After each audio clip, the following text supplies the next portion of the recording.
dan untuk kuantitatifnya itu observation struktur. Nah, untuk kualitatif talking to people, in-depth interviews and focus group. Yang untuk kuantitatifnya itu talking to people yaitu survei. Nah, untuk kualitatif looking at text-nya yaitu discuss analysis. Untuk kuantitatifnya content analysis.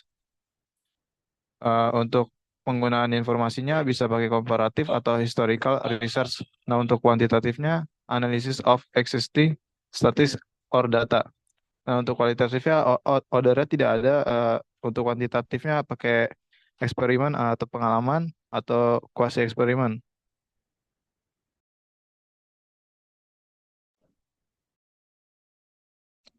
Selanjutnya ada pengertian jenis-jenis data. Yang pertama ada data nominal. Dalam data nominal, angka hanya berfungsi sebagai pembeda, bukan sebagai tingkatan. Jadi data-data yang ada di data nominal itu tingkatnya setara.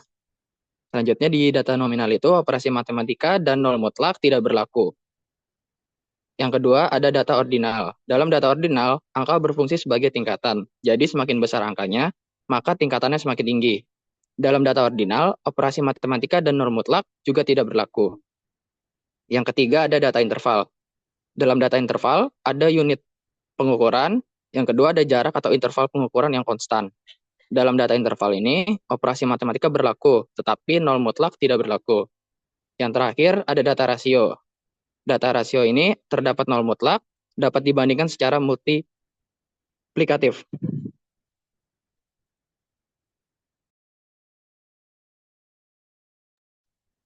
Selanjutnya ada cara pengumpulan data. Yang pertama, data primer bisa melalui form atau kuesioner. Yang kedua, bisa melalui interview atau wawancara. Tiga, observasi. Untuk data sekunder, bisa melalui dokumen atau rekaman. Yang kedua, fokus group. Yang ketiga, oral historis atau cerita sejarah dari suatu peristiwa. Yang keempat, ada combination research. Kelima, online tracking. Enam, online marketing analitik. Tujuh, social media monitoring.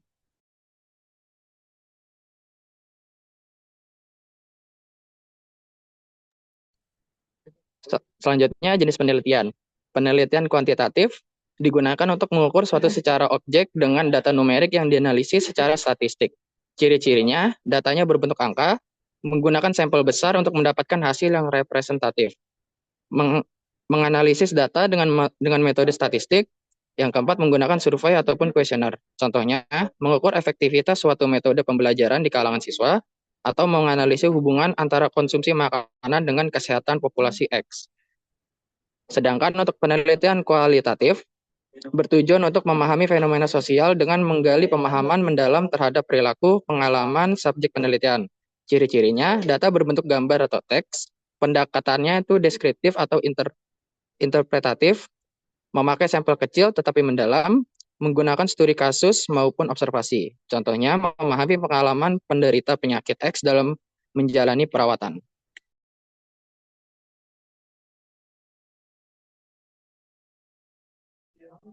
Kemudian ada yang ketiga, penelitian eksperimen. Biasanya digunakan untuk menentukan hubungan sebab akibat antara variabel yang independen maupun yang terikat. Ciri-cirinya, variabel dikontrol secara ketat. Yang kedua, hasil diukur untuk melihat pengaruh manipulasi.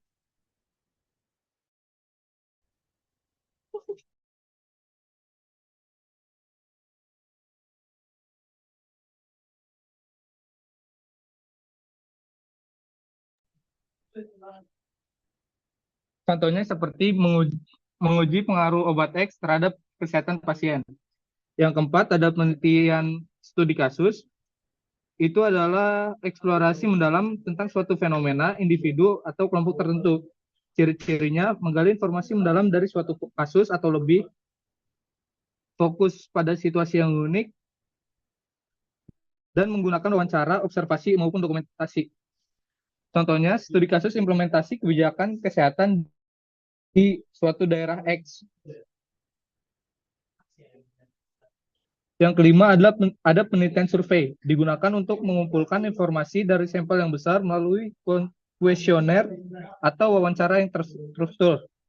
Ciri-cirinya, menggunakan kuesioner, data dapat bersifat kuantitatif maupun kualitatif, dan menggunakan sampel representatif yang besar. Contohnya, survei kepuasan pelanggan terhadap produk X. Yang keenam, ada penelitian tindakan. Penelitian tindakan bertujuan untuk menghasilkan perubahan dalam praktik melalui siklus perencanaan, tindakan, pengamatan, dan refleksi. Ciri-cirinya melibatkan partisipasi aktif dari subjek penelitian, berfokus pada pemecahan masalah yang nyata, dan siklus yang berulang antara perencanaan, tindakan, dan evaluasi. Contohnya, penelitian tindakan untuk meningkatkan kualitas pengajaran di kelas. Yang terakhir ada penelitian etnografi, yaitu studi tentang budaya atau kelompok sosial tertentu dengan observasi langsung dalam jangka waktu yang lama. Ciri-cirinya menggunakan observasi partisipan, pendekatan naturalistik dan deskriptif, dan waktu penelitian yang panjang. Contohnya, studi tentang budaya kerja di perusahaan teknologi.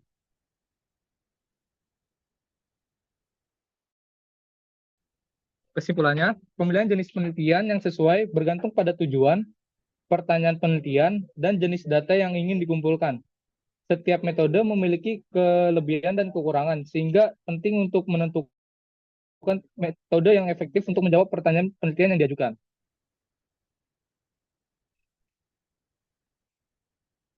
Sekian presentasi dari kelompok 3. Wassalamualaikum.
Seperti saya catkan ya, bisa langsung lanjut dulu ya ke kelompok berikutnya ya. Yang kelompok yang ketiga, silakan. Baik, Bu, lagi dipersiapkan dulu, Bu, untuk presentasinya. Ya.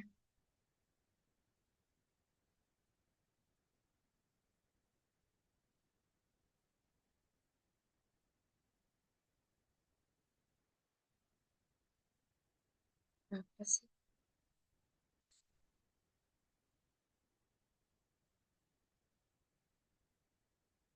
Assalamualaikum warahmatullahi wabarakatuh. Selamat pagi, Bu Eti serta teman-teman. Di sini kami dari kelompok 7 akan memaparkan hasil diskusi kami mengenai tentang data.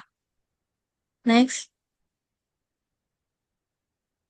Anggota kelompok 7 sendiri terdiri dari Reza Vanessa dengan akhiran NIM 10, Fauzan Mapazi Palevi dengan akhiran NIM 20, dan Stefani Tiara Nobel dengan akhiran NIM 74.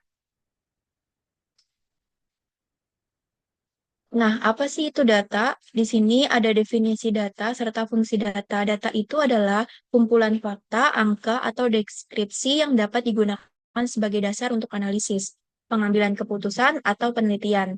Data juga bisa berbentuk angka, teks, gambar, suara, atau simbol lainnya.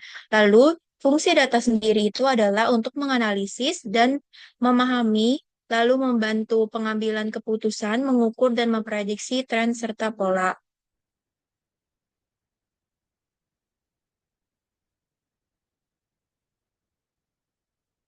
Di sini ada tipe-tipe data. Yang pertama itu tipe data berdasarkan sifatnya. Ada data kuantitatif serta data kualitatif. Data kuantitatif sendiri itu adalah data yang berupa angka dan dapat diukur secara numerik. Lalu contohnya itu seperti tinggi badan, berat badan, jumlah pendapatan. Lalu di sini data kuantitatif itu juga memiliki tipe data diskrit serta data kontinu. Data diskrit sendiri itu adalah hanya yang bisa memiliki nilai tertentu. Misalnya jumlah anak dalam keluarga. Lalu data kontinu itu dapat memiliki nilai apapun dalam rentang tertentu, seperti suhu udara. Lalu data kualitatif adalah data yang berupa deskripsi atau karakteristik yang tidak dapat diukur secara numerik. Contohnya itu seperti warna mobil, jenis kelamin, serta preferensi. Nah, tipenya itu ada data nominal sama ordinal. Nominal itu kategori yang tidak memiliki urutan. Misalnya warna mata. Lalu ordinal itu kategori yang memiliki urutan seperti tingkat pendidikan, yaitu dari SD, SMP, serta SMA.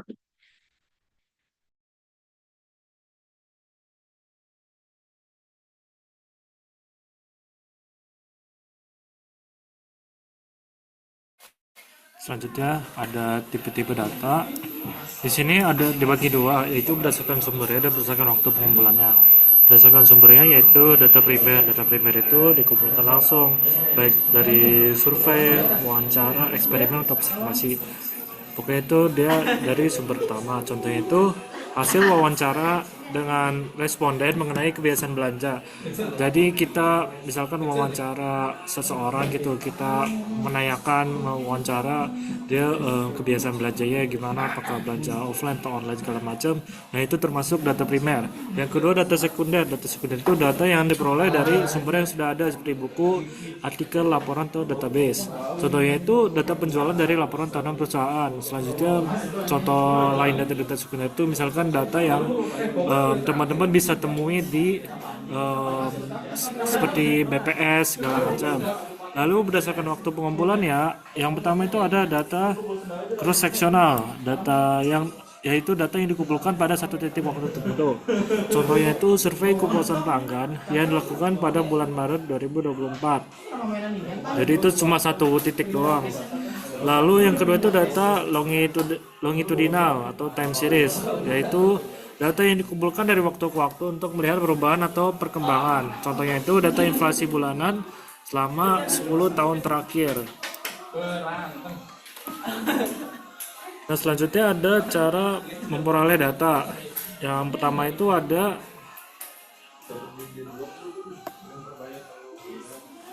itu ada pengumpulan data primer. Tadi kan data primer sudah disinggung ya, pengumpulannya itu dari sumber pertama. Contohnya itu kuesioner, wawancara, observasi, serta langsung. Yang kedua itu ada pengumpulan data sekunder. Pengumpulan data sekunder itu ya seperti yang tadi kita bisa lihat laporan keuangan perusahaan atau misalkan mendapat dari BPS segala macam, itu pengumpulan data sekunder. Nah, sumber datanya itu ada dua. Sumber yang pertama itu sumber internal seperti data keuangan suatu perusahaan, catatan penjualan suatu perusahaan. Lalu ada yang kedua ada sumber eksternal, yaitu data dari luar organisasi. Contohnya itu survei nasional atau data dari media sosial. Nah, contoh jenis datanya itu yang pertama data sosial. Data sosial ya yang berkaitan dengan bidang sosial. Contohnya itu tingkat pendidikan, kejahatan, ataupun bisa demografi. Lalu kedua data ekonomi, yaitu ya dalam bidang ekonomi. Contohnya itu data pendapatan, data pengeluaran, data inflasi, serta data PDB atau GDP. Nah, yang ketiga itu data medis, yang berkaitan dengan medis, yaitu tekanan darah, hasil laboratorium, dan atau diagnosis pasien. Lalu yang keempat itu ada lingkungan, yang berkaitan dengan bidang lingkungan, itu contohnya data kualitas udara, data suhu harian, data polusi air, dan sebagainya. Yang kelima itu ada data penjualan, yaitu memuat informasi tentang produk yang terjual serta harganya dan sebagainya. Lalu yang keenam ada demografi. Data demografi itu yang berkaitan dengan demografi seperti usia, jenis kelamin, pendidikan, pokoknya apapun yang tentang populasi. Lalu yang ketujuh data sensor. Data ini itu dihasilkan dari perangkat atau alat ukur seperti sensor suhu, sensor cahaya, dan lain-lain. Yang terakhir ada data media sosial, yaitu data yang diambil dari aktivitas pengguna di platform media sosial. Lalu ada macam-macam penggunaan data dalam penelitian. Dalam penelitian kuantitatif itu menggunakan data kuantitatif yang bisa diukur secara statistik. Contohnya itu eksperimen ilmiah, survei dengan jawaban numerik, dan analisis data finansial. Yang kedua ada penelitian kualitatif, menggunakan data kualitatif untuk mengeksplorasi gagasan, pengalaman atau fenomena. Contohnya itu ya studi kasus, wawancara mendalam, atau analisis konten. Yang ketiga itu ada penelitian campuran, yaitu menggabungkan data kuantitatif dan kualitatif. Contohnya itu survei dengan pertanyaan tertutup, misalkan ada skala angka gitu, misalkan seberapa puas Anda dengan produk ini, misalkan dari skala 1 tidak puas, skala 5 5 sangat puas. Itu contoh angka. Dan terbuka kata-kata, misalkan coba ceritakan pengalaman produk Anda, yaitu pakai kata-kata. Dan juga riset evaluatif. Nah, penggunaan data dalam penelitian ini, data digunakan dalam berbagai jenis penelitian sesuai dengan tujuannya. Untuk penelitian deskriptif, tujuannya itu menggambarkan fenomena atau karakteristik suatu populasi tanpa mencari hubungan antar variabel. Contohnya itu studi mengenai kebiasaan membaca mahasiswa di universitas. Yang kedua, penelitian eksploratif. Nah, tujuannya ini untuk menggali informasi baru atau memahami fenomena yang kurang dikenal. Contohnya itu penelitian tentang faktor-faktor yang mempengaruhi keputusan investasi pada generasi milenial. Yang ketiga ada penelitian eksplanatif, yaitu menguji hubungan atau pengaruh antar variabel untuk menemukan penyebab atau penjelasan. Contohnya itu studi mengenai pengaruh iklim organisasi terhadap kinerja karyawan. Lalu yang keempat ada penelitian prediktif, yaitu menggunakan data untuk memprediksi hasil atau tren masa depan. Contohnya itu prediksi permintaan produk berdasarkan tren penjualan sebelumnya. Nah, untuk teknik analisis datanya itu, untuk analisis deskriptif itu meringkas data menjadi informasi yang lebih mudah dipahami. Contohnya itu misalkan kita mempunyai data atau statistik gitu. Nah, kita cari itu mean atau rata-ratanya, atau median atau titik tengahnya, cari modusnya, lalu kita gambarkan grafik dari data atau statistik tersebut. Lalu yang kedua ada analisis inferensial, membuat kesimpulan tentang populasi berdasarkan sampel data. Nah, ini udah disinggung di pelajaran statistik, yaitu contohnya uji hipotesis, regresi, dan analisis varians. Lalu yang ketiga ada analisis kualitatif, yaitu analisis tema, kategorisasi, atau interpretasi data kualitatif. Contohnya itu analisis naratif atau coding tematik. Nah, untuk implementasi analisis data, proses ini melibatkan berbagai tahap, termasuk yang pertama itu pengumpulan data. Kita pakai metode yang sesuai untuk mengumpulan data yang valid dan reliable. Yang kedua ada pengolahan data. Pengolahan itu dari data yang kita kumpulkan tadi, itu kita bersihkan, kita organisasi, kita susun dengan rapi untuk analisis lebih lanjut. Lalu yang ketiga, kita analisis datanya. Nah, analisis data ini menggunakan teknik statistik atau kualitatif untuk menemukan pola, hubungan, atau tren dalam data. Lalu yang keempat ada interpretasi hasil. Nah, menyimpulkan hasil analisis untuk menjawab pertanyaan penelitian atau memecahkan masalah yang ada. Kan dari data yang sudah dikumpulkan, sudah dirapikan, sudah kita analisis, kita interpretasi hasil dari data ini itu apa untuk menjawab pertanyaan kita. Lalu yang kelima ada pelaporan, yaitu menyajikan hasil penelitian dalam bentuk laporan, artikel, maupun presentasi. Nah, untuk peran data dalam dunia modern ini, yang pertama ada pengambilan keputusan bisnis. Contoh itu analisis tren penjualan, prediksi permintaan. Misalkan data penjualan suatu produk itu trennya turun. Nah, kita sebagai pelaku bisnis kita harus mengambil keputusan dong. Misalkan, kita harus promosi lebih lanjut lagi. Nah, itu salah satu peran data. Lalu yang kedua ada pengembangan kebijakan publik. Contohnya itu data kesehatan masyarakat, misalkan yang terpapar penyakit apa gitu, misalkan COVID gitu, misalkan pas zaman pandemi tren COVID meningkat, berarti kayak karantinnya atau jaga jaraknya diperketat gitu, kayak protokolnya diperketat segala macam. Nah, itu data itu berperan untuk mengambil kebijakan publik. Lalu yang ketiga ada inovasi teknologi. Data ini menjadi bahan bakar untuk mengembangkan teknologi seperti AI dan machine learning. Contoh itu data dari sensor IoT, big data untuk untuk pembelajaran mesin. Nah kayak ChatGPT gitu dia ngambil kayak ya data-data yang udah ada di internet gitu. Nah supaya kayak AI-nya dari ChatGPT itu bisa terlatih lalu bisa memberikan respons yang sesuai gitu. Itu peran data dalam inovasi teknologi. Selanjutnya ada tantangan dalam pengelolaan data. Jadi yang pertama itu ada keamanan data, jadi ancaman cyber security dan perlindungan data pribadi. Yang kedua itu ada kualitas data. Nah, data yang tidak akurat atau bias itu dapat menyebabkan kesimpulan yang salah. Lalu yang terakhir itu ada volume dan kompleksitas data atau big data. Itu bagaimana cara kita menangani dan menganalisis data dalam jumlah besar dengan berbagai format. Next.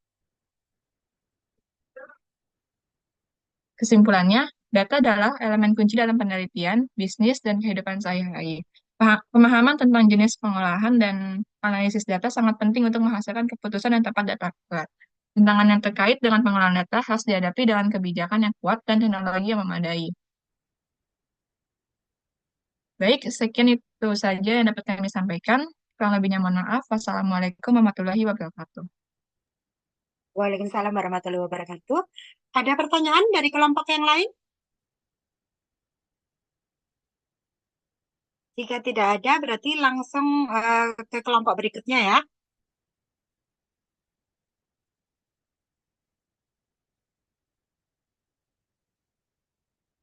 Silakan untuk kelompok berikutnya.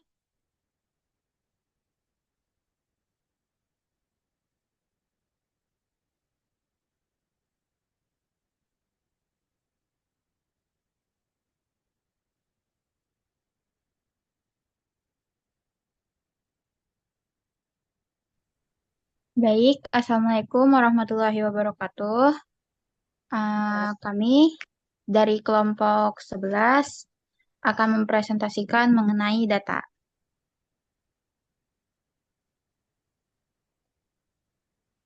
Di sini ada anggotanya Citra Salsabila Oro dengan akhiran NIM 15, Dika Apriliani dengan akhiran NIM 24, dan Nurisa Fistirisani dengan akhiran NIM 43.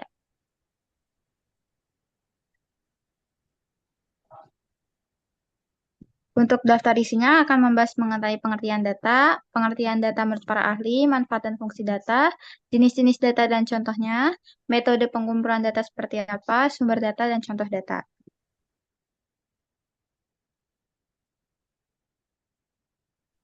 Yang pertama ada pengertian data.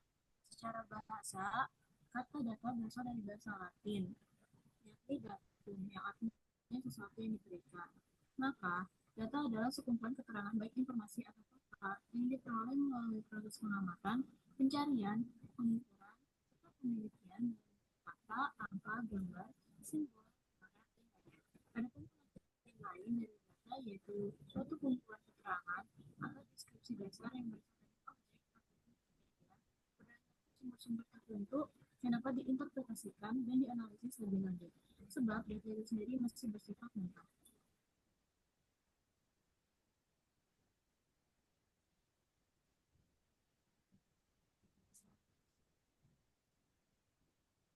Selanjutnya pengertian data menurut para ahli.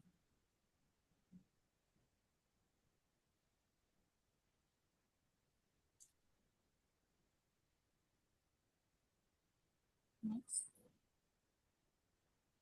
Yang pertama ada Arif Untung Suharsini. Pengertian data menurut Arif Untung Suharsini adalah serangkaian fakta dan juga angka yang bisa digunakan sebagai salah satu bahan untuk menyusun suatu informasi. Selanjutnya ada Gordon B. Davis. Gordon B. Davis mengatakan bahwa data adalah fakta mentah yang belum berubah menjadi informasi yang signifikan. Next.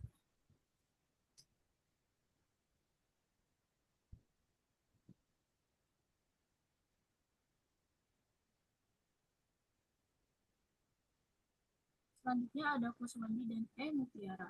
Pengertian data menurut Kuswandi dan E. Mutiara adalah sekumpulan informasi yang diperoleh dari suatu pengamatan yang dapat berupa simbol, angka, dan juga properti. Selanjutnya Selamat Riyadi. Pengertian data menurut Suami Triadi adalah sekumpulan informasi yang didapatkan berdasarkan pengamatan, yang mana data dapat berbentuk angka atau simbol. Selanjutnya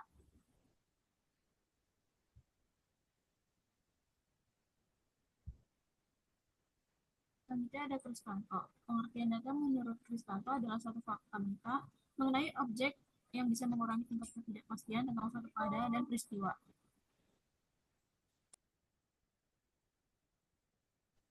Selanjutnya, manfaat dan fungsi data. Manfaat dan fungsi data. Data yang kamu temukan sekarang ini pasti mempunyai berbagai fungsi dan juga manfaat masing-masing. Apabila ditinjau secara umum, di bawah ini beberapa manfaat dan fungsi data yang bisa kamu dapatkan. A. Sebagai suatu acuan kegiatan. Manfaat dan juga fungsi data yang pertama yaitu sebagai salah satu acuan kegiatan. Hal tersebut berarti dengan adanya data dapat digunakan sebagai acuan ataupun tolak ukur untuk membuat sebuah kegiatan tertentu yang kita inginkan. Oke, sebagai dasar perencanaan, sebuah data bisa kita gunakan sebagai sebuah perencanaan, sebab dalam membuat sebuah perencanaan sangat penting untuk menggunakan parameter yang akurat. Sedangkan data itulah yang bisa digunakan sebagai salah satu parameter sekaligus sebagai acuan dalam membuat suatu perencanaan. Tidak hanya itu, data juga bisa digunakan sebagai bahan perkiraan keadaan atau situasi di waktu yang akan datang. Dengan melihat data tersebut, maka sebuah perencanaan akan lebih matang dan terarah, sehingga kita bisa mendapatkan hasil yang tepat dan optimal. C. Dasar untuk membuat keputusan. Sebuah data bisa bermanfaat untuk membuat suatu keputusan. Dari adanya data yang ada, seseorang bisa membuat keputusan terbaik pada suatu permasalahan yang ada. Dengan begitu, seseorang akan dengan lebih mudah menentukan keputusan berdasarkan data yang bisa dipertanggungjawabkan. D. Sebagai bahan untuk evaluasi. Selain berbagai manfaat dan fungsi yang sudah disebutkan di atas, sebuah data juga bisa dijadikan sebagai salah satu bahan evaluasi. Misalnya, dalam sebuah lembaga ataupun organisasi tertentu, pasti akan membutuhkan evaluasi dalam rangka meningkatkan kualitasnya. Jenis-jenis data. Data dikelompokkan menjadi beberapa kelompok, yaitu data berdasarkan cara mendapatkannya. 1. Data primer. Data primer adalah data yang didapatkan dan dikumpulkan secara langsung dari objek yang sebelumnya telah diteliti oleh suatu organisasi ataupun perorangan. Misalnya saja, data hasil survei, data hasil wawancara, data dari hasil kuesioner. Kedua, ada data sekunder. Data sekunder adalah data yang bisa kita dapatkan dari sumber lain yang telah ada sebelumnya. Hal tersebut artinya, di dalam data sekunder, seseorang tidak perlu mengumpulkan data secara langsung dari objek yang ingin diteliti. Biasanya, jenis data yang satu ini dapat diperoleh dari penelitian sebelumnya yang sudah jadi, baik dalam bentuk grafik, tabel, ataupun diagram. Contohnya yaitu data penyakit tertentu, data mengenai sensus penduduk, dan lain sebagainya. Kedua, ada data berdasarkan sumber. 1. Data eksternal. Data eksternal adalah data yang diperoleh dari luar organisasi maupun tempat di mana penelitian itu dilakukan. Biasanya, jenis data itu digunakan sebagai pembanding suatu tempat dengan tempat lainnya. Misalnya saja data kependudukan, data penjualan produk, data jumlah siswa dari sekolah lain, dan lain sebagainya. Yang kedua yaitu ada data internal. Data internal adalah data yang bisa diperoleh langsung dari suatu organisasi atau tempat berlangsungnya penelitian itu. Misalnya saja data karyawan dari sebuah perusahaan.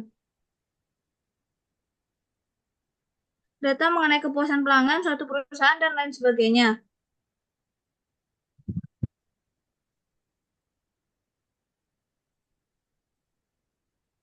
Yang ketiga, data berdasarkan sifat. Ada data kuantitatif. Data kuantitatif adalah data yang didapatkan dengan melakukan sebuah survei, sehingga akan memperoleh jawaban yang berupa angka-angka.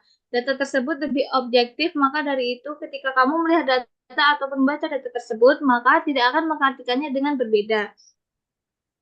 Contohnya saja, Lala berumur 30 tahun, tinggi badan Alwi 168 cm. suhu badan Tina 36 derajat Celcius, dan masih banyak lagi.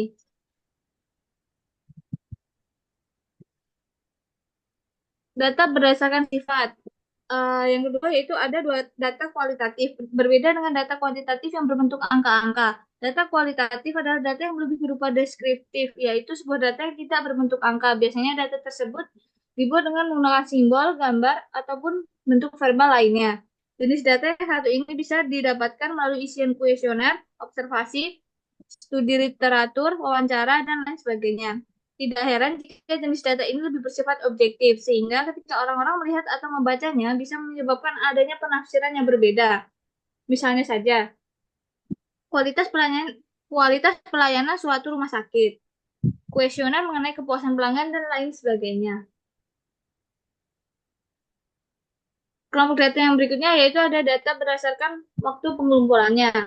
Data cross-seksional adalah data yang dikumpulkan hanya di waktu-waktu tertentu guna mengetahui situasi pada saat itu. Misalnya saja, data penelitian kuesioner, data berkala adalah data yang dikumpulkan secara berkala dari waktu ke waktu untuk mengetahui perkembangan dari sebuah peristiwa selama periode tertentu. Misalnya saja, data harga makanan.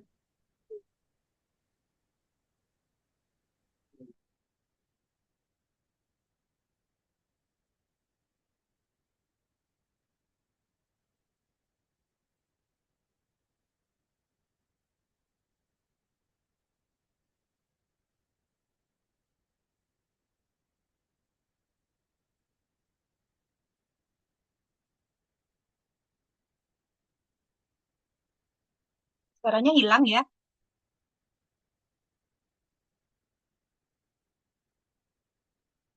Ya, ini suaranya hilang.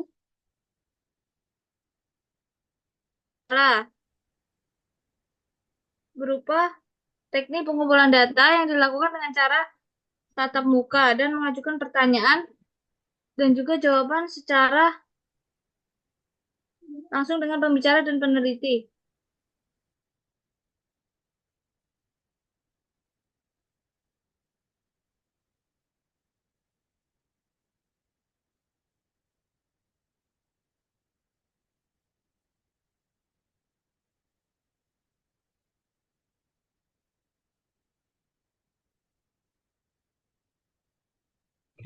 Nah, sekarang untuk metode pengumpulan data.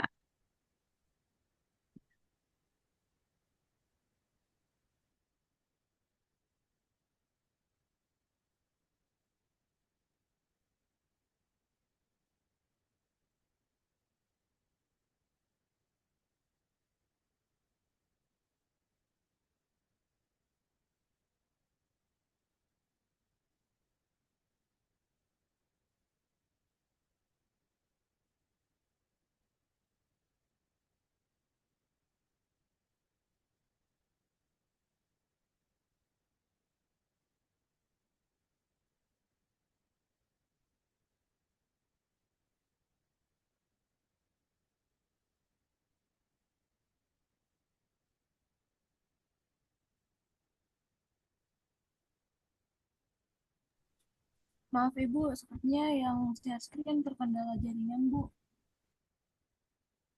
Ya,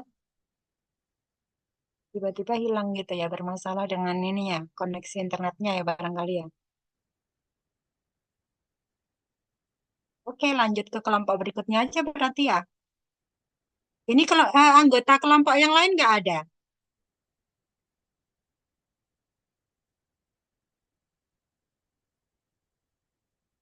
Anggota kelompok yang lain mungkin bisa menggantikan ya. Ya, Bu. Lalu untuk ini bisa dilanjutkan ya, Bu? Iya, bisa. Baik. Untuk metode pengumpulan data.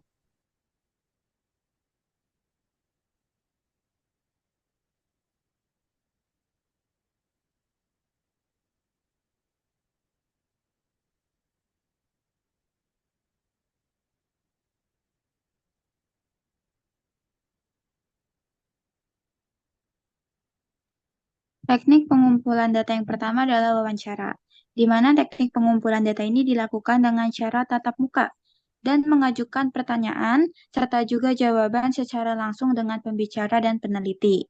Namun dengan seiring berkembangnya teknologi, metode wawancara juga bisa dilakukan melalui media tertentu seperti telepon, email, maupun Skype.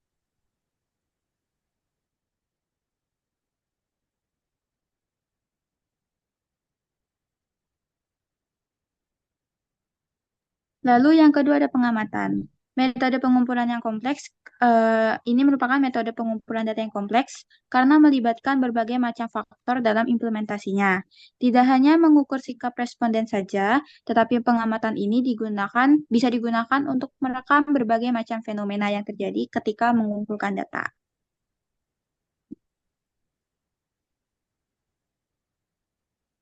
Lalu ada kuesioner, merupakan metode pengumpulan data yang dilakukan dengan cara memberikan berbagai macam pertanyaan maupun pernyataan tertulis kepada responden yang akan nantinya dijawab. Nah, metode pengumpulan data ini lebih efisien apabila peneliti mengetahui variabel pasti yang akan diukur dan memahami apa yang diharapkan oleh responden. Lalu yang terakhir adalah dokumen studi, merupakan metode pengumpulan data secara tidak langsung untuk membahas subjek penelitian. Tinjauan dokumen ini merupakan salah satu jenis pengumpulan data yang meneliti berbagai jenis dokumen yang berguna untuk analisis dokumen.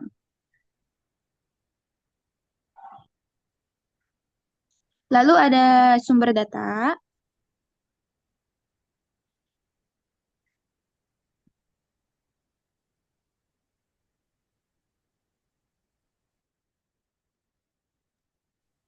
Sumber data dalam penelitian merupakan subjek dari mana data itu bisa kita peroleh atau bisa kita dapatkan.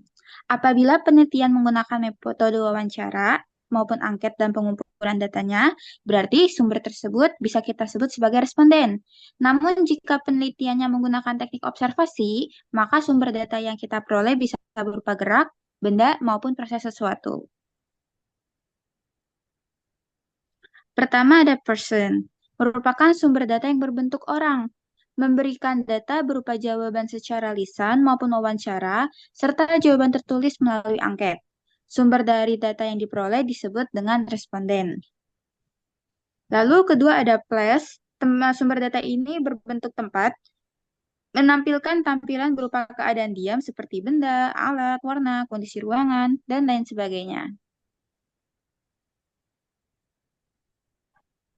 Ketiga ada proses, merupakan sumber data berupa kegiatan atau aktivitas, menampilkan tampilan berupa keadaan yang bergerak seperti kegiatan belajar, gerak, kinerja, dan lainnya. Lalu ada paper, di mana sumber data yang biasanya berupa simbol. Ini adalah sumber data yang menampilkan tanda-tanda berbentuk huruf, simbol, angka, dan gambar lainnya.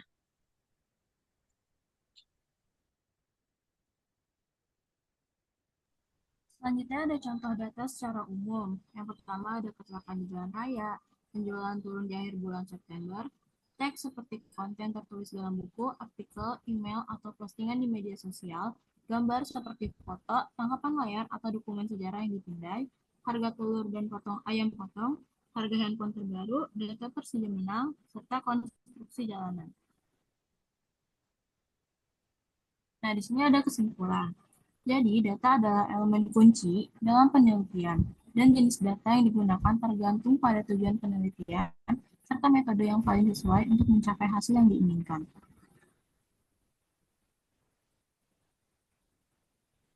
Nah, di sini perlu diperhatikan antara data, informasi, dan fakta. Meski sepintas terlihat sama, ternyata ada perbedaan antara data dan fakta. Apa yang disebut sebagai data? Data merupakan fakta yang belum diolah. Oleh sebab itu, data tidak dapat disajikan dengan apa adanya. Penulis atau peneliti tidak akan memberikan data mentah kepada pembaca. Hal itu dilakukan agar tidak menimbulkan interpretasi yang bebas. Contoh dari data adalah kecelakaan yang terjadi di Jalan Bukit Raya dan penjualan turun di akhir bulan September 2023. Sementara itu, informasi adalah data yang diolah menjadi bentuk yang lebih berguna, lebih berarti, serta dapat dipahami dengan baik oleh penerimanya. Contoh dari informasi adalah sebagai berikut. Penjualan sayur wortel mengalami penurunan sebesar 20% pada bulan September 2023. Penjualan menurun karena adanya penurunan kualitas yang disebabkan oleh musim penghujan. Itu adalah contoh dari informasi. Berbeda dengan data dan informasi, Fakta merupakan faktor nyata atau realitas yang ada di suatu tempat dalam waktu tertentu.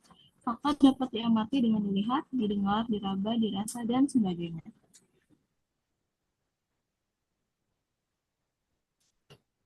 Sekian dari kelompok kami. Apakah ada yang ingin ditanyakan? Silakan, ada pertanyaan dari kelompok yang lain? Jadi dari satu kelompok ke kelompok yang lain itu tetap ada perbedaan ya. Ada penjelasan ini, ada informasi yang saling melengkapi juga ya, gitu. Tolong nanti tiap kelompok juga bisa memperhatikan itu agar pengetahuan kita juga semakin kaya tentang data ya. Tetap diperhatikan apa yang dipresentasikan oleh kelompok yang lain. Oke, jika tidak ada pertanyaan, lanjut ke kelompok berikutnya.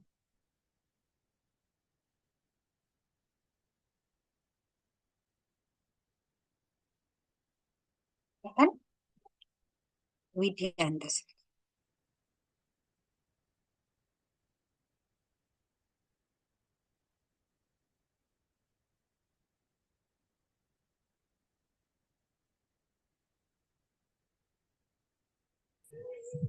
Cek, cek. Suara saya kedengaran, Bu? Ya, terdengar.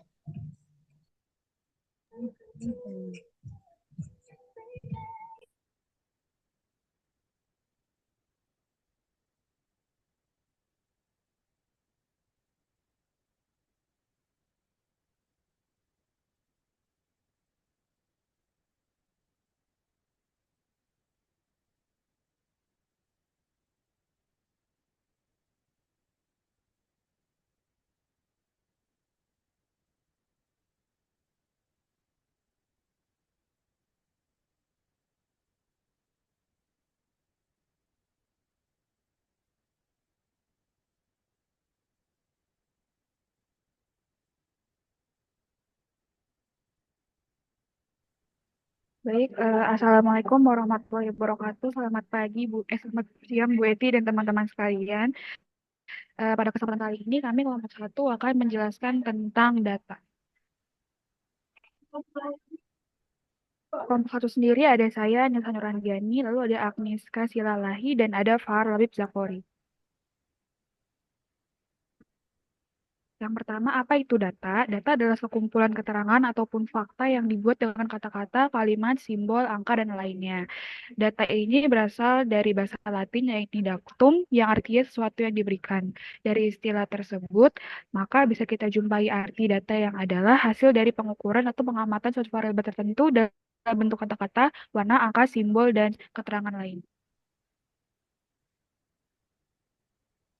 Di sini ada manfaat dan fungsi data. Yang pertama yaitu sebagai suatu acuan kegiatan, yaitu hal tersebut berarti dengan adanya data dapat digunakan sebagai acuan ataupun tolak ukur untuk membuat suatu kegiatan tertentu yang kita inginkan. Lalu ada sebagai dasar perencanaan.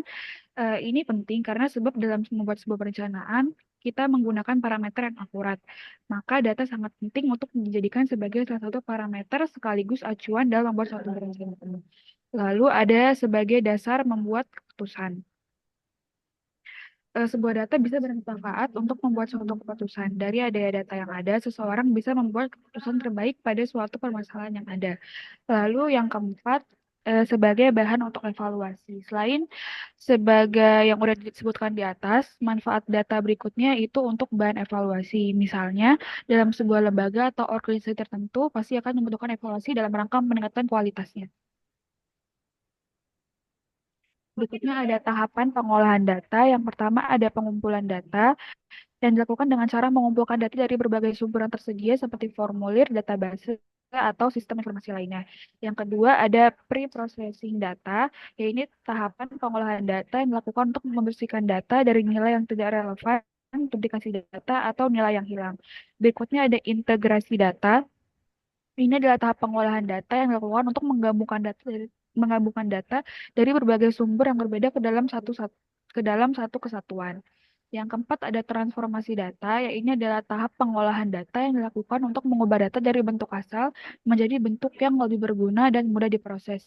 Yang kelima, analisis data adalah tahap pengolahan data yang dilakukan untuk menganalisis data yang telah diolah dan mengambil informasi yang berguna dari data tersebut. Yang terakhir ada interpretasi dan visualisasi data adalah tahap ini dilakukan untuk memahami hasil analisis data dan mengomunikasikan informasi yang ditemukan kepada orang yang membutuhkan. Next.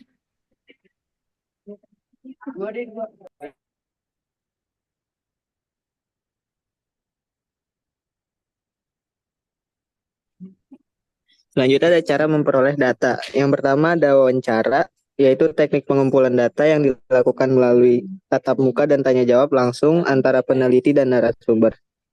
Metode wawancara dapat dilakukan melalui media-media tertentu seperti telepon, email, atau video call melalui Zoom atau Skype.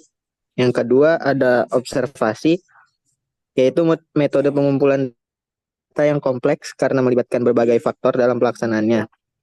Teknik pengumpulan data observasi cocok digunakan untuk penelitian yang bertujuan untuk mempelajari perilaku manusia, proses kerja, dan gejala-gejala alam. Next.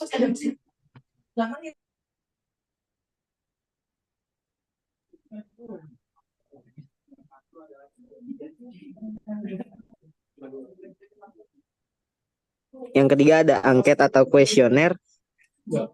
Kuesioner merupakan metode pengumpulan data yang dilakukan dengan cara memberi seperangkat pertanyaan atau pernyataan tertulis kepada responden untuk dijawab dan cocok digunakan bila jumlah responden terbilang banyak. Yang keempat ada studi dokumen, yaitu metode pengumpulan data yang tidak ditujukan langsung kepada subjek penelitian. Studi dokumen adalah jenis pengumpulan data yang meneliti berbagai macam dokumen yang berguna untuk bahan analisis. Next.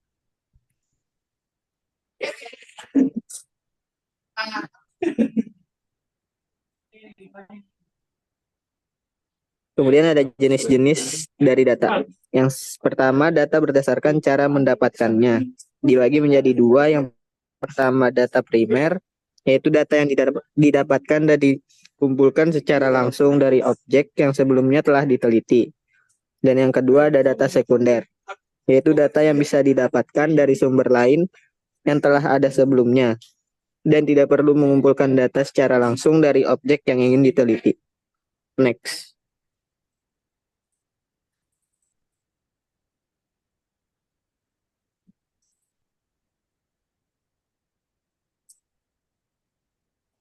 Kemudian ada data berdasarkan sumber. Yang pertama yaitu data eksternal, data yang diperoleh dari luar organisasi maupun tempat di mana penelitian itu dilakukan. Misalnya saja data kependudukan, data penjualan produk perusahaan lain, data jumlah siswa dari sekolah lain, dan lain sebagainya. Yang kedua data internal, yaitu data yang bisa diperoleh langsung dari suatu organisasi atau tempat berlangsungnya penelitian. Misalnya data karyawan dari sebuah perusahaan, data mengenai kepuasan pelanggan suatu perusahaan, dan lain sebagainya. Next.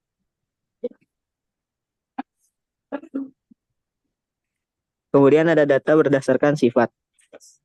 Terbagi menjadi dua. Yang pertama data kuantitatif, yaitu data yang didapatkan dengan melakukan sebuah survei, sehingga akan diperoleh jawaban yang berupa angka. Yang kedua data kualitatif, yaitu data yang lebih berupa deskriptif dan didapatkan melalui isian kuesioner, observasi, studi literatur, wawancara, dan lain sebagainya. Next.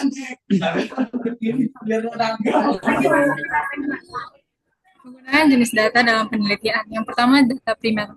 Penggunaan jenis data ini dicontohkan dalam survei konsumen. Misalnya, ada seorang peneliti ingin mengidentifikasi minat calon konsumen terhadap produk tertentu melalui survei. Nah, hasil survei tersebut merupakan penggunaan data primer tersebut. Lalu, data sekunder. Penggunaan jenis data ini dicontohkan dalam penelitian ekonomi. Misalnya, seorang peneliti ingin memahami pertumbuhan ekonomi suatu negara selama beberapa dekade terakhir, sehingga ia menggunakan data sekunder yang telah dikumpulkan oleh Badan Pusat Statistik. Lalu data eksternal, penggunaan jenis data eksternal dalam penelitian adalah sebagai pembanding untuk mengetahui data tambahan dari pihak luar. Data internal, penggunaan jenis data internal dalam suatu penelitian adalah mengumpulkan data yang hanya akan diketahui oleh pihak-pihak di dalam organisasi atau perusahaan tertentu. Lalu penggunaan jenis data kuantitatif dalam penelitian adalah penggunaan dalam hasil suatu survei dan angka-angka statistik itu sendiri dari suatu eksperimen tersebut. Kemudian data kualitatif adalah penggunaan jenis data kualitatif dalam suatu penelitian adalah transkrip dari wawancara atau catatan observasi penelitian itu sendiri. Berikutnya ada metode pengolahan data. Yang pertama ada data mining, yaitu teknik pengolahan data yang digunakan untuk menemukan pola, keteraturan, atau hubungan yang tersembunyi dalam data. Teknik ini digunakan untuk mengekstraksi informasi yang berharga dari data besar atau kompleks dan menganalisisnya untuk mengambil keputusan yang lebih baik. Lalu ada analisis statistik. Ini teknik pengolahan data yang digunakan untuk memahami dan menganalisis data menggunakan metode statistik. Teknik ini melibatkan penggunaan beberapa teknik statistik seperti regresi, korelasi, analisis faktor, dan analisis multivariat lainnya. Lalu ada natural language processing. Ini adalah teknik pengolahan data yang menggunakan untuk memahami dan memproses bahasa manusia secara alami. Teknik ini digunakan dalam berbagai aplikasi seperti mesin penerjemah, chatbot, atau analisis sentimen.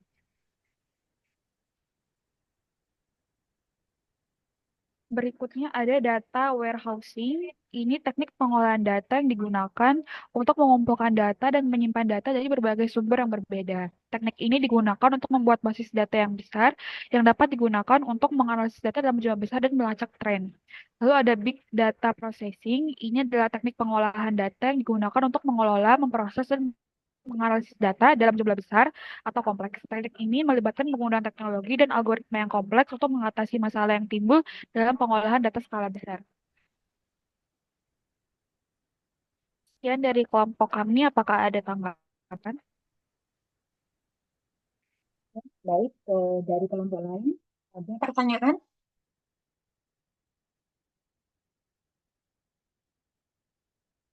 Tidak ada pertanyaan. Lanjut lagi berarti ya. Baik, terima kasih atas perhatiannya Ibu Yeti dan teman-teman.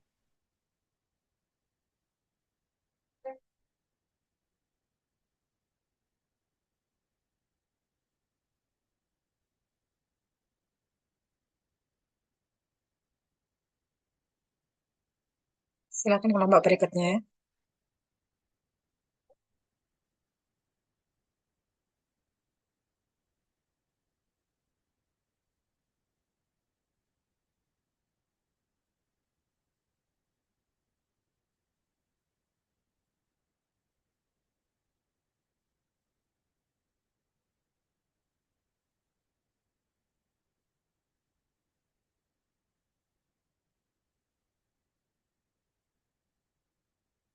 Kelompok berikutnya, silakan. Apa sudah semua?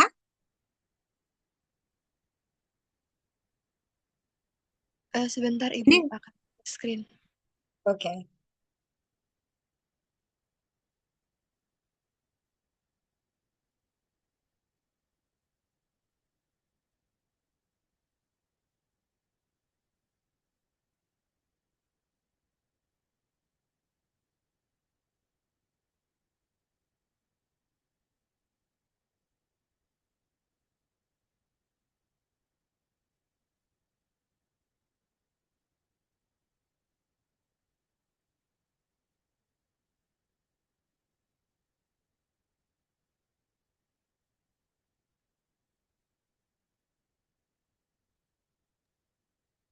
Apakah sudah terlihat?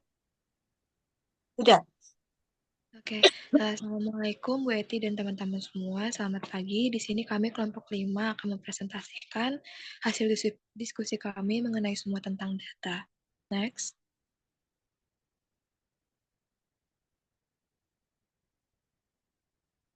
Jadi di kelompok 5, anggotanya ada saya Gracia, ada Nazwa Wikisti, dan ada Widianto. Next. Nah, data merupakan sekelompok informasi atau fakta mentah yang dapat berupa simbol, angka, kata-kata, atau citra. Nah, informasi ini diperoleh melalui proses pengamatan atau pencarian dari sumber-sumber tertentu.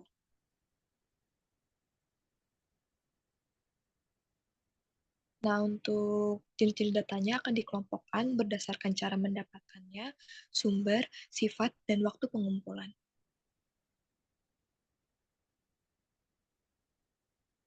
Nah, kalau berdasarkan cara mendapatkannya itu ada dua, yaitu data primer dan sekunder. Untuk primer, ini merujuk pada informasi yang diperoleh secara langsung dari objek penelitian. Contohnya itu kayak survei, wawancara, dan kuesioner. Lalu untuk data sekunder itu diperoleh dari sumber yang udah ada sebelumnya. Jadi kita kayak cuma memanfaatkan hasil penelitian yang udah ada dalam bentuk grafik, tabel, dan diagram. Misalnya itu data yang ada di Badan Statistik. Next.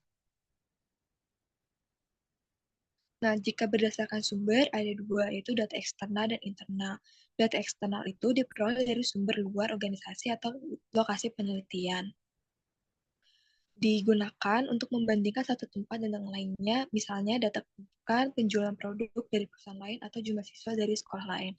Nah, untuk data internal, ini diperoleh langsung dari lokasi penelitiannya, contohnya dari data karyawan dari suatu perusahaan.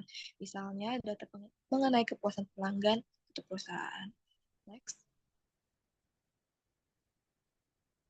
Nah, jika berdasarkan sifat, dikelompokkan menjadi dua, yaitu ada data kuantitatif dan data kualitatif. Nah, untuk data kuantitatif ini diperoleh melalui survei dan memberikan jawaban dalam bentuk angka. Nah, ciri utamanya untuk data kuantitatif ini bersifat objektif dan interpretasi. Contohnya itu data umur, tinggi, badan, dan suhu badan. Nah, kalau data kualitatif, ini bersifat deskriptif dan tidak berupa angka. Nah, diperolehnya itu biasanya melalui kuesioner, observasi, studi literatur, wawancara, dan lainnya. Contohnya, itu mengenai kualitas pelayanan rumah sakit atau tentang kepuasan pelanggan yang bisa dideskripsikan. Nah, kalau misalnya berdasarkan waktu pengumpulan itu ada data cross-sectional. Nah, data cross-sectional ini dikumpulkan pada waktu tertentu untuk mengetahui situasi pada saat itu. Misalnya, data dari kuesioner penelitian. Nah, data ini berkala dikumpulkan secara teratur dari waktu ke waktu untuk mengamati perkembangan dari suatu peristiwa selama periode tertentu. Contohnya itu seperti data harga makanan yang diteliti dari satu periode ke periode lain.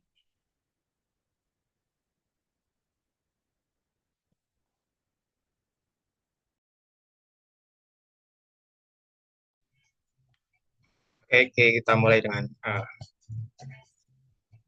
cara memperoleh data ya. Ini ada dua kemungkinan dari cara memperoleh data. Yang pertama itu kita bisa melakukan penelitian di kehidupan nyata ya, misalnya eksperimen tentang fotografi gitu. Ada dua studi kasus. Yang pertama, misal dikelompokkan menjadi kelompok 1, kemudian ada kelompok 2. Nah, kelompok 1 ini disuruh memotret apa saja sebanyak mungkin, misal 1000 kali. Kemudian dicari foto-foto terbaik dari apa yang dia tangkap itu dari hasil fotografinya. Kemudian kelompok 2 gitu kan, disuruh memotret sesuatu yang bagus saja gitu, tanpa memperhatikan kuantitasnya atau jumlahnya. Nah, dari eksperimen tersebut kita memperoleh suatu kesimpulan bahwa kelompok 1 itu cenderung memperoleh hasil foto yang bagus daripada kelompok 2. Kenapa gitu?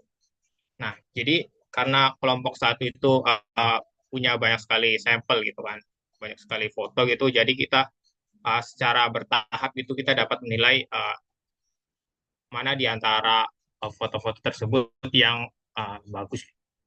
Sedangkan kelompok 2 itu cenderung agak sulit gitu. Kita tidak punya pandangan bahwa foto ini bagus, foto ini tidak. Itu tidak memiliki pandangan tersebut karena mempunyai sampel yang sedikit itu. Dan juga kita juga belum terbiasa gitu. Lalu kemudian ada misal ada eksperimen tentang kita ingin menjawab pernyataan apakah kebahagiaan itu bisa dibeli gitu. Nah, di sini ada sebuah penelitian ya yang dilakukan oleh Ivan Boven dan Thomas Guilfoyle yang memberikan cara terbaik itu dalam membeli kebahagiaan. Nah, ini termasuk apa ya? data kualitatif itu dalam artian kita mewawancara suatu sampel gitu dari misalnya kan sampelnya orang itu. Nah, kemudian dari sampel itu kita meminta untuk mengevaluasi suasana hati mereka dalam membeli sesuatu gitu. Kan tadi uh, asumsinya kan apakah kebahagiaan bisa dibeli gitu. Nah, di sini kita mengevaluasi suasana hati mereka dalam membeli misalnya barang atau mungkin pengalaman gitu. Nah, di sini dalam kesimpulannya pembelian dalam bentuk pengalaman secara konsisten itu dapat memberikan dampak yang positif atau lebih besar daripada pembelian barang gitu. Nah, pertanyaannya adalah kenapa gitu? Kalau pembelian barang itu bersifat sementara gitu, sedangkan kalau pengalaman kita bisa, misal kita bisa mengulik lagi pengalaman-pengalaman itu walaupun kita udah nggak mengalaminya gitu. Nah, kemudian ada cara memperoleh data yang kedua gitu. Kita bisa berselancar ke kehidupan maya gitu kan. Salah satu contohnya misal kuesioner gitu, membagikan kuesioner. Contoh sederhananya gitu kan. Misal para dosen, ini eksperimen kecil-kecilan. Misal para dosen itu memberikan kuesioner tentang pertanyaan apakah para dosen membacakan RPS sebelum perkuliahan dimulai. Nah, kemudian itu dibagikan kepada sampelnya, yaitu misalnya mahasiswa gitu. Nah, itu juga terkait cara memperoleh data gitu kan. Walaupun ada beberapa kekurangan-kekurangan dalam memperoleh data di kehidupan maya gitu kan. Dalam hal ini kuesioner. Kita lanjut ya.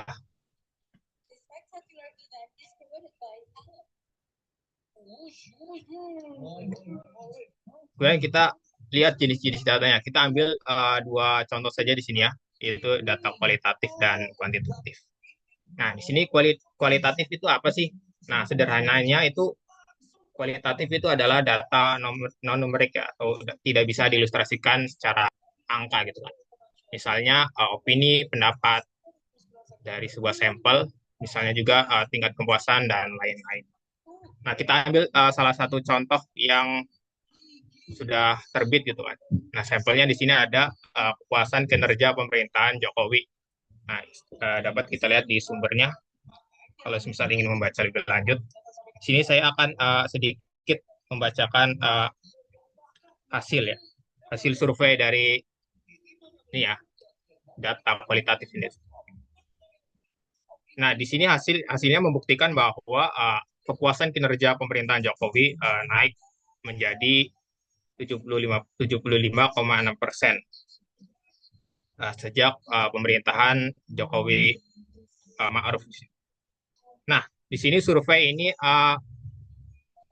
sampelnya yaitu ada 1.200 ya yang dipilih secara acak di berbagai provinsi gitu. Dengan tingkat kepercayaan 90% dan margin error-nya kurang lebih 2,83%.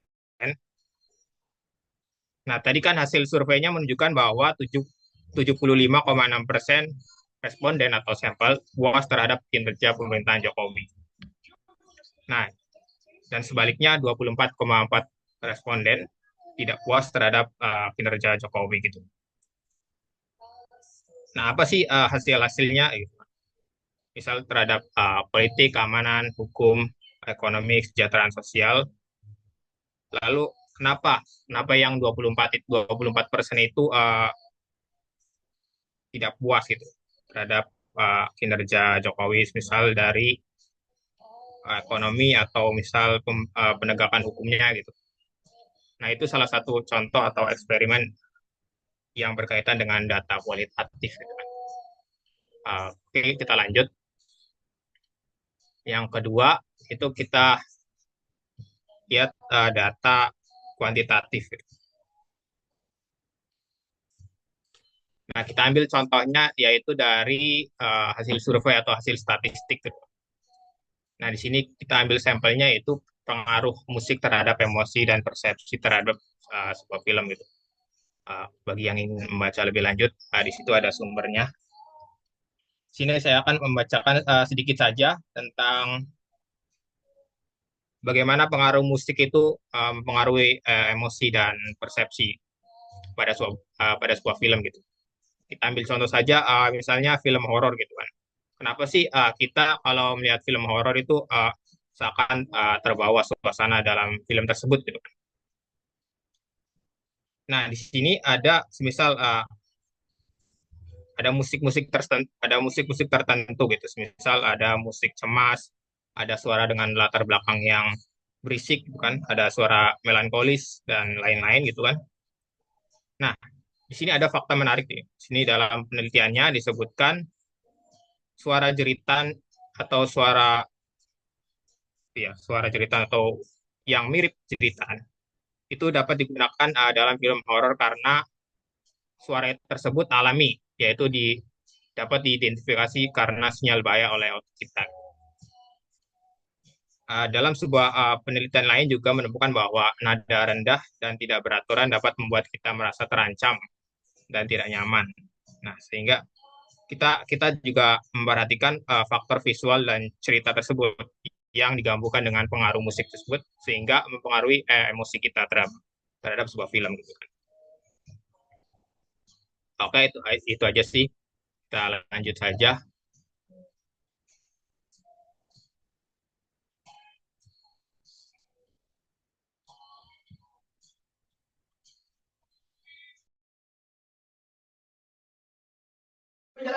Selanjutnya penggunaan data yang sesuai. Data primer, penggunaannya untuk penelitian eksperimental, studi kasus atau riset yang memerlukan data terbaru yang belum tersedia secara umum dan mengukur dampak langsung dari variabel tertentu dalam kondisi terkendali. Kemudian jenis data sekunder bisa digunakan untuk penelitian kepustakaan atau literatur review, analisis tren historis atau studi longitudinal, dan penelitian yang membutuhkan analisis makro seperti data ekonomi atau populasi. Next.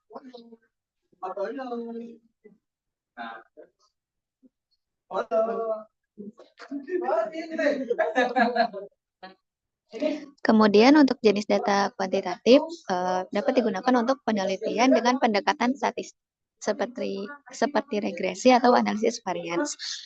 Penelitian yang memerlukan pengukuran variabel secara numerik untuk menemukan korelasi, tren atau pola, dan evaluasi dampak program atau eksperimen melalui pengukuran objektif.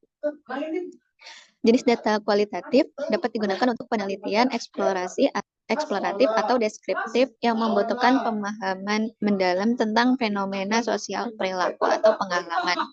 Studi kasus, etnografi, atau penelitian fenomenologi yang berfokus pada konteks dan perspektif objek, dan analisis konten dari wawancara, diskusi kelompok, atau observasi. Next.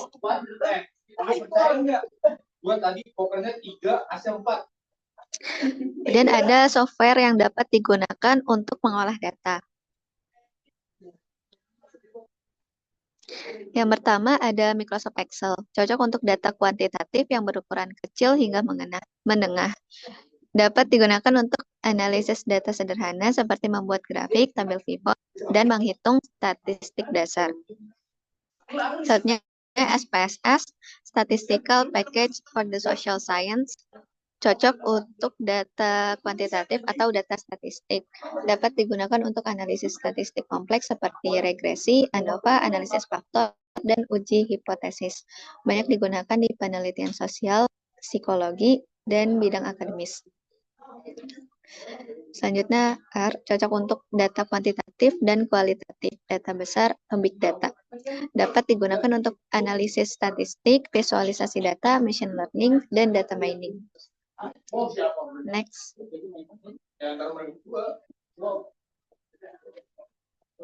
Selanjutnya ada Python dengan Pandas, NumPy, SciPy, Matplotlib. Cocok untuk data kuantitatif, data besar, machine learning. Dapat digunakan untuk mengolah data kompleks, data engineering, dan analisis statistik. Sangat fleksibel untuk berbagai macam analisis, baik untuk penelitian maupun pengembangan produk berbasis data. Selanjutnya ada NVivo, cocok untuk tipe data kualitatif dan penelitian sosial yang membutuhkan coding data kualitatif dan analisis tematik. Dapat digunakan untuk mengolah data kualitatif seperti wawancara, transkrip, dan teks lainnya. Software lain yang dapat digunakan untuk mengolah data adalah Stata, Tableau, Power BI, SAS, atau Statistical Analysis System, Google Studio, dan sebagainya.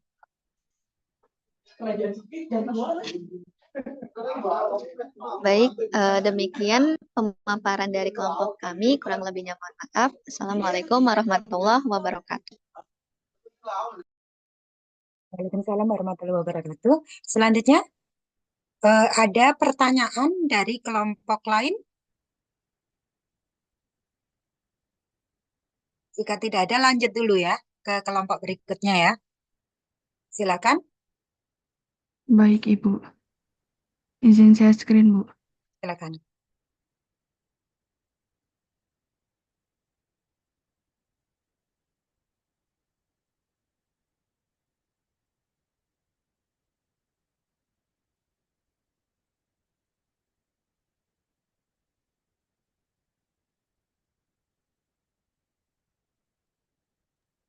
Oke, Assalamualaikum warahmatullahi wabarakatuh. Selamat pagi, Bu Eti dan teman-teman semua. Pada kesempatan kali ini, kami dari kelompok 9 akan memaparkan hasil diskusi kami. Kelompok 9 terdiri dari Fakih Nur Iskandar, Rafenol Hidayat, dan juga Salma Sabrina. Untuk daftar isinya, kita akan membahas definisi data, tipe-tipe data, metode pengumpulan data, contoh jenis-jenis data, penggunaan data, tujuan, contoh dalam jenis penelitian, dan yang terakhir yaitu teknik analisis data. Untuk definisi data, data merupakan sebuah koleksi dari nilai-nilai kontinu atau diskrit yang membawa informasi mendeskripsikan kuantitas, kualitas, fakta, statistik, unit dasar dari suatu makna atau barisan dari suatu simbol yang diinterpretasikan secara formal. Selanjutnya, tipe-tipe data yang pertama, klasifikasi data. Kemudian data ini terbagi menjadi kualitatif dan kuantitatif. Kuantitatif berarti kuantitas, yaitu berupa pengukuran dari suatu nilai atau perhitungan dan diekspresikan di dalam angka. Sedangkan kualitatif berarti kualitas, yaitu berupa mengukur tipe dan direpresentasikan dengan angka, simbol, dan kode nomor. Data yang terkumpul tentang suatu numerik selalu menjadi data kuantitatif, dan data yang terkumpul tentang suatu kategori akan selalu menjadi data kualitatif. Kemudian yang kedua, data mentah. Menurut Hayes, terdapat 4 tipe data yang bisa diobservasi. Yang pertama, data nominal. Pengamat mengklasifikasikan observasi beberapa kategori yang tidak mengikuti suatu urutan, contohnya gender. Yang kedua, data ordinal, data yang mengandung informasi dengan relasi hierarki atau tingkatan dari karakteristiknya. Contohnya tipe yang mengikutsertakan suatu derajat dari kesetujuan. Yang ketiga, interval data. Data ini mengekspresikan sebuah jarak numerik secara jelas, dan data ini dikarakteristikan sebagai data yang terdefinisi pada titik nol. Yang keempat, data rasio. Berkebalikan dari data interval, data ini memiliki titik nol, contohnya adalah variabel umur dari suatu demografi. Yang ketiga, pengumpulan data. Menurut Hayes, data ini dibagi menjadi data primer dan sekunder. Untuk data primer, memperolehnya pengamat diharuskan mendesain dan mengimplementasikan studinya sendiri. Ini sangat memakan sumber waktu dan finansial, namun data primer sangat baik dan cocok dengan pertanyaan pengamat. Kemudian yang kedua, data sekunder. Data ini memiliki keuntungan karena mudah didapat dan hanya membutuhkan sumber daya yang tidak begitu tinggi. Selanjutnya, metode pengumpulan data. Metode pengumpulan data itu digunakan oleh seorang peneliti untuk mengumpulkan atau memperoleh suatu data yang kemudian digunakan untuk menguji hipotesis serta menjawab pertanyaan pada rumusan masalah yang akan digunakan sebagai pengambilan keputusan atau kesimpulan. Yang pertama ada wawancara. Wawancara secara sederhana dapat dikatakan bahwa wawancara adalah suatu kejadian atau suatu proses interaksi antara pewawancara dan sumber informasi melalui komunikasi langsung. Wawancara digunakan sebagai teknik pengumpulan data apabila peneliti ingin melakukan studi pendahuluan untuk menemukan permasalahan yang harus diteliti dan juga peneliti ingin mengetahui hal-hal dari responden yang lebih mendalam dan jumlah respondennya sedikit. Yang kedua, observasi. Observasi mengadakan pengamatan secara langsung. Observasi dapat dilakukan dengan tes, kuesioner, ragam gambar, dan rekam suara. Observasi sebagai teknik pengumpulan data digunakan untuk mengetahui dan menyelidiki tingkah laku nonverbal. Yang ketiga, dokumen studi atau dokumentasi, metode pengumpulan data secara tidak langsung untuk membahas subjek penelitian. Tinjauan dokumen merupakan salah satu jenis pengumpulan data yang meneliti berbagai jenis dokumen yang berguna untuk analisis dokumen. Di dalam melaksanakan metode dokumentasi, penelitian menyelidiki benda-benda tertulis seperti buku, majalah, dokumen, notulen rapat, dan sebagainya. Yang keempat, itu kuesioner. Kuesioner adalah sejumlah pertanyaan tertulis yang digunakan memperoleh informasi dari responden dalam arti laporan tentang pribadinya atau hal-hal yang ia ketahui. Beberapa alasan digunakan kuesioner. Yang pertama, kuesioner terutama dipakai untuk mengukur variabel yang bersifat faktual. Yang kedua, untuk memperoleh informasi yang relevan dengan tujuan penelitian. Dan yang ketiga, untuk memperoleh informasi dengan validitas dan reliabilitas setinggi mungkin.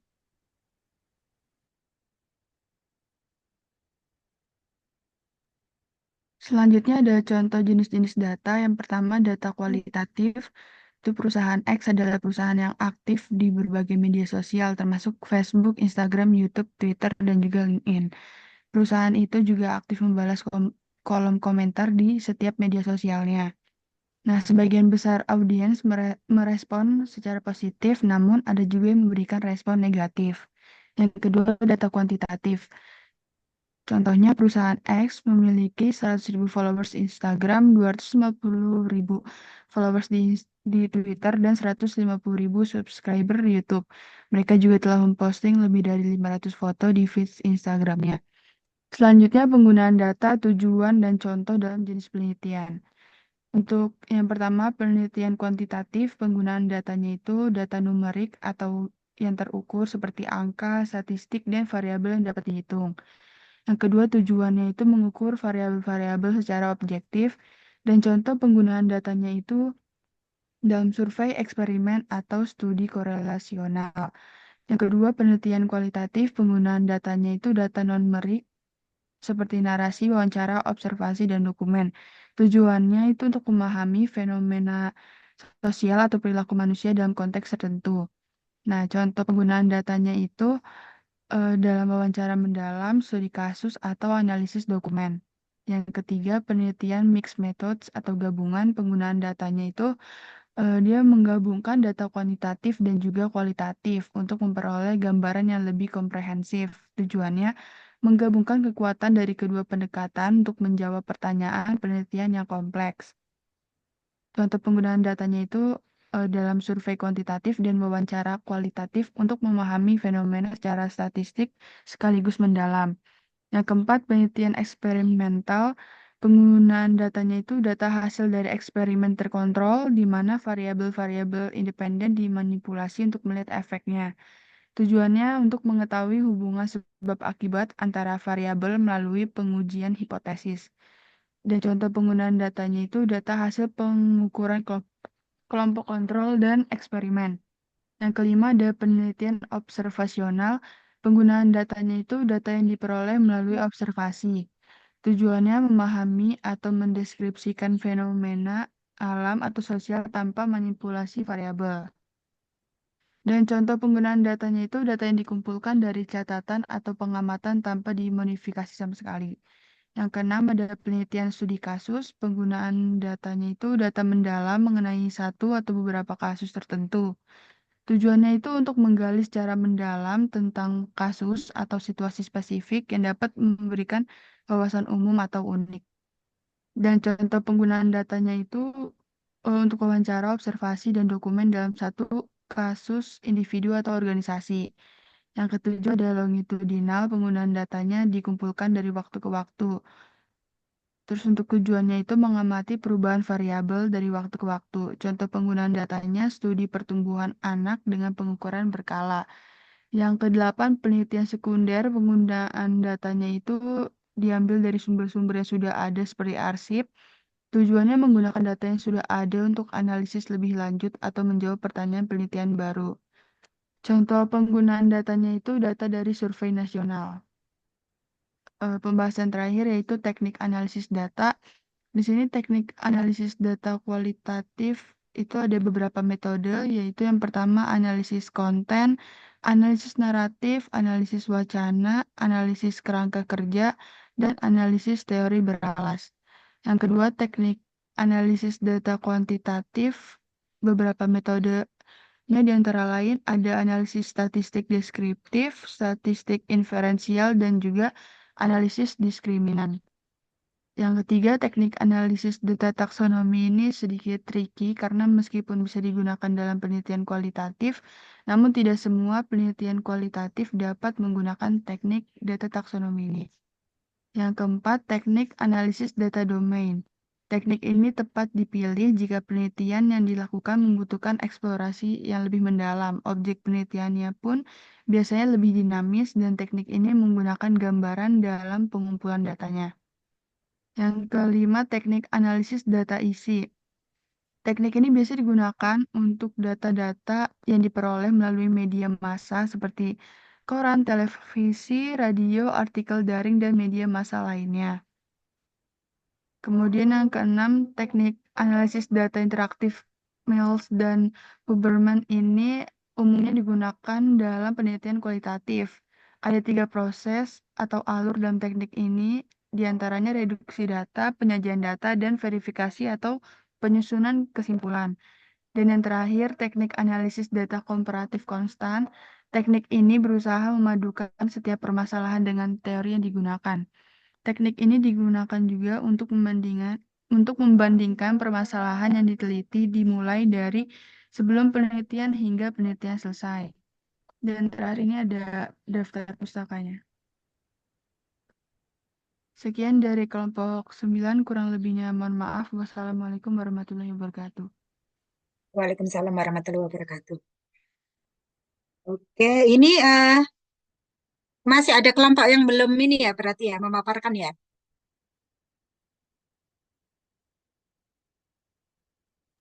Iya, Masih ada masih atau ada. sudah semua? Oke, Masih berarti ada. untuk yang lainnya nanti bisa lanjut di pertemuan berikutnya ya. Jadi di sini intinya kenapa sih saya minta untuk mempelajari tentang data? Karena sebetulnya tentang data ini memang sesuatu yang sangat penting gitu ya. Sesuatu yang sangat penting. Seperti halnya kemarin saya meminta mahasiswa untuk segera menentukan topik dalam hal ini untuk proyek metode penelitian gitu ya. Ketika kita mau menentukan topik, kita mau menentukan judul, itu seharusnya memang kita itu ada bisa tahu dulu gitu ya mengenai datanya, gitu ya. Kesiapan data dari apa yang kita eh, pilih sebagai tema itu, gitu ya. Karena apapun penelitian yang baik, kalau itu terkait dengan applied matematik, karena applied matematik itu kan aplikasi dari matematika. Nah, tentu biasanya kita itu membutuhkan data di sana, ya, gitu ya. Berbeda dengan penelitian yang pure matematik. Kalau pure matematik itu memberikan contoh saja biasanya ya, tetapi tidak terkait dengan data. Itu lain. Tetapi kalau applied matematik, misalnya seperti peramalan, kemudian tentang biasanya yang aplikatif itu matematika ekonomi, pemodelan matematika, teori kontrol. Nah, itu biasanya tetap membutuhkan data. Nah, data yang baik sebetulnya data apa? Data primer atau sekunder, ya. Kalau data primer seperti tadi yang sudah dijelaskan, data primer, data sekunder yang sudah sebetulnya sudah dipublikasikan mengenai data, kita tidak perlu mengolah dari awal lagi. Seperti itu ya. Nah, nanti untuk data-data itu ketika sudah ada data, berarti pasti itu faktanya itu sudah terjadi gitu. Jangan sampai nanti kita menulis sesuatu gitu ya sudah jadi misalkan proposalnya, tetapi di sana ternyata datanya tidak ada gitu ya. Nah, ketika kita mau menentukan topik seharusnya sudah harus melakukan kajian mengenai data itu. Nah, kajian mengenai data itu bisa kita analisa gitu ya. Ini cocoknya data yang primer atau data sekunder. Boleh kalau data primer berarti di situ memerlukan validator gitu ya. Nanti kita bisa meminta beberapa validator, kemudian masih harus ada tes validasi. Sedangkan data sekunder bisa kita cari dari sumber yang terpercaya, misalnya dari BPS gitu ya, dari data box misalnya kalau itu ada gitu ya. Jangan mencari data dari sumber sekunder yang bervariasi. Kalau sangat bervariasi itu juga kurang bagus gitu ya. Karena kita comot dari sana sini, kita gabungkan, tetapi ternyata di situ datanya karakteristiknya berbeda gitu ya dari paper-paper itu. Itu juga kurang bagus. Sebaiknya kalau menggunakan data sekunder adalah di satu sumber yang terpercaya. Kalau ada beberapa parameter yang nggak ada, baru kita mencari dari sumber yang lain. Seperti itu ya. Nanti tolong untuk mahasiswa di sini seperti yang ditugaskan untuk segera menentukan topik, menentukan judul, berarti di sini sekalian diingatkan masalah datanya itu sudah harus dipikirkan ketika materinya memang terkait dengan applied matematik gitu ya. Dan satu hal yang lebih utama lagi adalah kebaruan dari penelitian. Sekali lagi kebaruan penelitian itu sangat penting dan kita harus bisa menceritakan kebaruannya. Jangan hanya sekedar penelitian-penelitian yang sudah lama gitu ya. Sekarang bisa dibuka Google Scholars gitu ya. Google Scholar, kemudian pilih di situ tahun-tahun terbaru, terutama 2024. Bisa kita tuliskan kata kunci kita, kalau bisa jangan hanya yang berbahasa Indonesia, juga jurnal-jurnal yang berbahasa Inggris. Di situ mau 1000 referensi pasti bisa kita dapatkan. Seperti itu ya. Nanti tolong ini berlanjut ya untuk berikutnya kelompok-kelompok yang belum memaparkan nanti bisa di pertemuan selanjutnya. Untuk tugas yang mulai menentukan judul kemudian membuat latar belakang itu tetap nanti mengikuti itu, gitu ya. Judul masih bisa berubah untuk saat ini. Oke, sampai sini ada yang ditanyakan? Izin bertanya Bu, berarti Ya. untuk pertemuan mendatang itu ya melanjutkan presentasi yang belum. Iya, betul. Dan sekalian ini ya, kalau tadi kan yang saya belum lihat itu misalnya begini. Oke, tadi misalnya untuk penelitian kualitatif dengan menggunakan misalnya kuesioner gitu ya, dengan menggunakan interview. Nah, itu coba untuk kelompok berikutnya, artinya bisa dieksplor lagi. Yang tadi kan sudah dijelaskan detail. Maksudnya kalau kuesioner, cara membuat kuesioner yang bagus itu seperti apa? Gitu ya. Cara interview yang bagus itu bagaimana kisi-kisinya. Seperti itu ya. Nah, nanti itu bisa ditambahkan. Kalau yang namanya survei itu bagaimana sih? Mendapatkan data survei itu bagaimana? Instrumen yang harus kita buat itu seperti apa? Nah, itu nanti tolong bisa ditambahkan oleh kelompok-kelompok yang akan presentasi mungkin di minggu depan. Seperti itu ya. Oke, ada pertanyaan lain? Sepertinya cukup Bu. Cukup ya? Oke, jika cukup mungkin kita sudahkan untuk materi pada pagi hari ini. Terima kasih atas kehadiran dan partisipasinya, karena ini sudah mau sholat Jumat juga ya. Oke, terima kasih. Saya akhiri. Wassalamualaikum warahmatullahi wabarakatuh. Waalaikumsalam warahmatullahi wabarakatuh. Terima kasih Terima Bu. kasih Bu. Sama.